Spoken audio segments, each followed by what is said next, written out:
Asante sana. Na katika kanisa hili Mheshimiwa former deputy president, kuna kazi nyingi ambaye anatufanyia. Hapa tunamjua Pemwa. Hapa hivyo ndivyo tunamjua. Kuna mwingine ambao ningetaka kusimamisha. Our MCA Bwana Kago.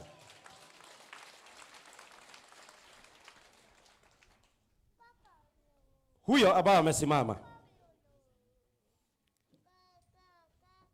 katika hili kanisa, tukiwa na jambo lolote, yeye anakuja. Na sio tu jambo la kutoa pesa. Na mwalidhana tuena mahoya wako igora mwaka.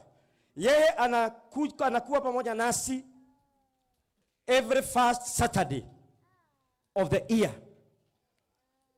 at 6 a.m. Kama kanisa tukiwa na maombi ya kufungua mwaka na kuambia Bwana aende pamoja nasi. Amekuwa pamoja nasi na hata ndakwenda ni mweli cigana. Bwana Kago ni mweli 5 na haja tuachilia. Thank you. May God bless you.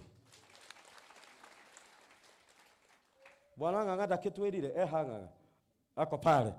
He is our former MCA na twashukuru Mungu kwa sababu ya yeye na vipawa nyingi ambazo Bwana amempea katika hili kanisa. May the Lord bless you. Onajoroga we hau. Mwasimu ajoroga neke hau. Let's appreciate him. Asante sana kwa sababu ya kuwa pamoja nasi siku ya leo. Sasa nilisema ya kwamba leo Mheshimiwa Deputy President, sio siku ya kuongea, sio siku ya siasa. This is a worship service. Hakuna. This is a worship. Siurudia hivyo, worship. Hatujahubiriwa. Vile tutafanya sasa. Nitamwalika Mheshimiwa former deputy president. Mlikuwa mnafikiria sitampea? Na inywe mboke Kenya na oguatea. Na ninampa majukumu mawili tu. Ninampa majukumu mawili. Ya kwanza ata introduce wale ambao wamekuja pamoja na yeye. Lakini sio kwa wapea mic waongee. Ni vile nimefanya kwa watu wetu hapa. Si nimeintroduce watu wa hapa.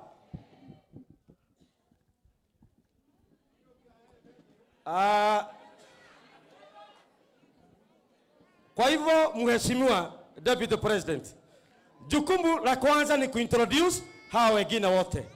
Jukumu la pili, msiunisikilize. Jukumu la pili la Mheshimiwa Deputy President, si atuambie maneno mawili matatu